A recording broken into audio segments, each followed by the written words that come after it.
नमस्कार। आज फिर से डॉक्टर राजंस न्यूज़ में दिल से नहीं आत्मा से स्वागत है। हम अपनी ज़िंदगी में बहुत सारे व्याख्या हो जाते हैं जो छोटे छोटे होते हैं लेकिन बहुत कुछ सिखा जाते हैं। आज एक मेरी ज़िंदगी का एक छोटा सा व्याख्या, एक छोटी सी स्टोरी में आपको कहना चाहता हूँ। 35 साल पहले की बात है। मैं फर्स्ट MBBS में पढ़ता था JJ हॉस्पिटल में। बालाराम भवन करके एक बिल्डिंग में मैं रहता था, दूसरे मंजिले पे छोटी सी खोली थी और बहुत सारा आवाज़, बहुत सारे सब लोग साथ में रहते थे। तो मैं क्या करता था, जब रात हो जाती थी तो मेरा किचन था, एक किचन और एक रूम ही था, दूसरा कुछ था ही नहीं। तो एक किचन में मैं बैठ जाता था पढ़ने के लिए और जाड़ी जाड़ी बुक मेरी फर्स्ट MBBS की, नोट्स लिखना था, ये लिखना था। तो मैं कोने में बैठ जाता था। अभी किचन में टॉयलेट था तो घड़ी घड़ी लोग आते जाते रहते थे, वो भी डिस्टर्ब होता था। मेरी मम्मी की तबीयत अच्छी नहीं रहती थी, उसको सीवियर अस्थमा था। घर में ऑक्सीजन सिलेंडर वो टाइम पे रखा था। घड़ी घड़ी डॉक्टर को ना बुलाना पड़े तो वो टाइम एक अमाइनोफाइलिन इंजेक्शन इंट्रावेनस दिया जाता था। मैंने SSC में से SSC पास करके मैं सीख लिया था कि वो इंजेक्शन कैसा देते हैं। हर ऑल्टरनेट डे मेरे को उठ के देना पड़ता था और अटैक्स रात को ही आते थे। पापा एक स्कूल में पढ़ाते थे, ट्यूशन्स लेते थे। इकोनॉमिकली बहुत वीक था मैं। किचन में पढ़ता था नीचे बैठ के। रोज 12:30-1 बजता था ना, तो एक छोटा सा चूहा का बच्चा रोज ऐसा आके राउंड मार के चला जाता था। अब सुनिएगा बराबर। 2-4 दिन के बाद वो पहचानने लगा, ठीक है ना, तो थोड़ा रुकता था, दो पैर के ऊपर ऐसा खड़ा रहता था। इतना एंटरटेनमेंट करता था कि मैं मेरा जिंदगी का सब कुछ दुख जो भी था, सर्कमस्टेंशियल था, जो भी था, मैं भूल जाता था। और वो चूहे के बच्चे को देख के इतना खुश होता था, इतना खुश होता था। और वो खेलते रहता था, मैं पढ़ाई करते रहता था, वो खेलते रहता था, मैं पढ़ाई करते रहता था। थोड़े दिन हो गए ना, उसके बाद मुझे लगा कि अपना दोस्त हो गया ये तो क्यों ना उसको कुछ खाने को दूँ। तो बचा हुआ चपाती का मैं टुकड़ा थोड़ा छुपा के रखता था और जब भी वो आता था मैं वो टुकड़ा को रखता था। वो पास में नहीं आता था, दूर रखना पड़ता था और वो दूर रखता था, टुकड़ा खा लेता था, खुश होके खा लेता था। जैसे जैसे दिन जाने लगे मैंने वो टुकड़ा को मेरे नज़दीक रखने लगा। धीरे धीरे वो छोटा सा चूहा धीरे धीरे मेरे नज़दीक आने लगा।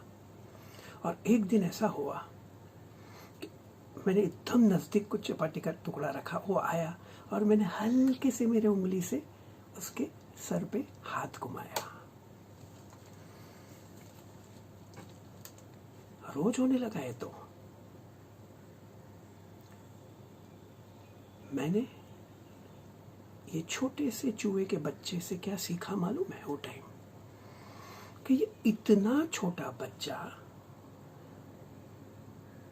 इतना बड़ा आदमी, मैं तो साइज में कितना बड़ा था उसके कंपैरिजन से, तो उसने मेरे से दोस्ती की और मुझे वो रोज एंटरटेन करता था, रोज खुश करता था। तो क्यों ना मैं ऐसे किसी व्यक्ति से दोस्ती बना दूं जो मुझे लाइफ में एंटरटेन कर सके। एंटरटेन मतलब मुझे सुख दे सके, जीवन का भी सुख दे सके और आत्मा का भी सुख दे सके। तब मेरे गुरुजी थे प्रमुख स्वामी महाराज, जो गद्दी पे थे और उनका बहुत सारा विचरण था, बहुत सारे जगह पे जाते थे। लेकिन बम्बई में जो महंत थे, जो महान स्वामी महाराज, उनको हम लोग कहते थे, उनको मैं रोज आते जाते मिलते रहता था, संडे को इनके साथ रहता था। मैं अपने आप को चूहा समझता था और मैंने वो महान स्वामी के साथ दोस्ती कर दी। दोस्ती तो मैं क्या करूँगा, उन्होंने, वो चूहा क्या दोस्ती करेगा, मैंने चूहा से दोस्ती की, ऐसा उन्होंने मेरी दोस्ती की। दोस्ती मतलब उन्होंने मेरी तरफ देख लिया। बस जिस दिन से उन्होंने मेरे को देखा, मेरा जीवन पलट गया। धीरे धीरे उन्होंने मेरे को रोटी देना चालू किया, मैं खाते गया। धीरे धीरे उन्होंने रोटी अपने पास में रखते गए और मैं उनके पास आते गया। और एक दिन ऐसा आया कि उन्होंने उनकी उंगली मेरे सर पे रख दी।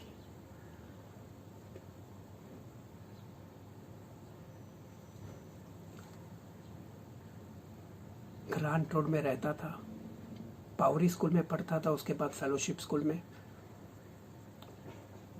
उसके बाद जे हॉस्पिटल में डॉक्टर बना, उसके बाद भीमनगर झोपड़पट्टी में मैंने 9 साल क्लिनिक चलाया, उसके बाद होप हॉस्पिटल खोला, उसके बाद युगांडा गया, उसके बाद एक चूहे जैसा मैं घूमते रहा, एक चूहे जैसा मैं घूमते रहा। और मेरे गुरुजी महान स्वामी महाराज ने जो मेरे सर पे हाथ रखा, वो मेरे को रोटी देते गए और उनके नज़दीक बुलाते गए। देखो, बड़े लोग से दोस्ती करना कैसा होता है। अपना जीवन तो वो संवार देता है, अपने आत्मा को भी संवार देता है। इधर का तो कर देता है, उधर तक वो कर देता है। और उन्होंने कर दिया। छोटा चूहा ने मेरी जिंदगी पलट दी। छोटी छोटी चीज अपने जीवन में ऐसी होती रहती है, हमको उस पर ध्यान रखना चाहिए, छोटी समझ के भूलनी नहीं चाहिए। बस अपने जीवन को पलट देने वाली एक ही छोटी चीज अपन को याद आ जाएगी। इतना ही कहना था आज। शब्बा खैर।